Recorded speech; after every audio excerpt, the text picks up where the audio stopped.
দেশের বিভিন্ন অঞ্চলে দুপুরের মধ্যে ঝড়ো হওয়া সহ বৃষ্টি ও বজ্রবৃষ্টির আভাস মিলেছে। বৃহস্পতিবার ১৪ মে ভোর ৫টা থেকে দুপুর ১টা পর্যন্ত দেশের অভ্যন্তরীণ নদী বন্দরগুলোর জন্য দেয়া বিশেষ পূর্বাভাসে এমন তথ্য জানানো হয়েছে।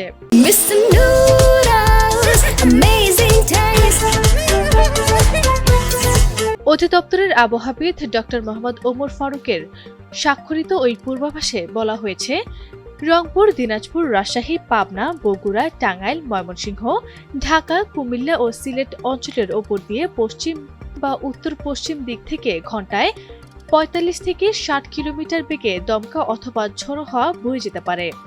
এ সময় অস্থায়ীভাবে বৃষ্টি অথবা বজ্রসহ বৃষ্টির সম্ভাবনা রয়েছে। এই কারণে এসব এলাকার নদী বন্দরগুলোকে ১ নম্বর সতর্ক সংকেত দেখাতে বলা হয়েছে।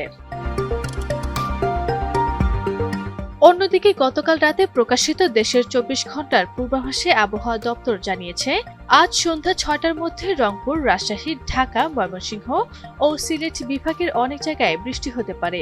এছাড়া চট্টগ্রাম বিভাগের কিছু কিছু জায়গায় এবং খুলনা ও বরিশাল বিভাগের ২-১ জায়গায় অস্থায়ীভাবে দমকা বা ঝড়ো হওয়া সহ হালকা থেকে মাঝারি ধরনের বৃষ্টি হওয়ার সম্ভাবনা রয়েছে।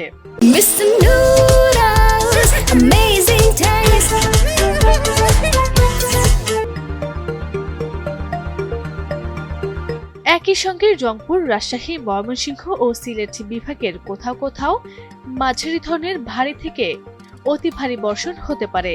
তবে সারা দেশে দিন ও রাতের তাপমাত্রা প্রায় অপরিবর্তিত থাকতে পারে বলে জানিয়েছে আবহাওয়া অধিদপ্তর।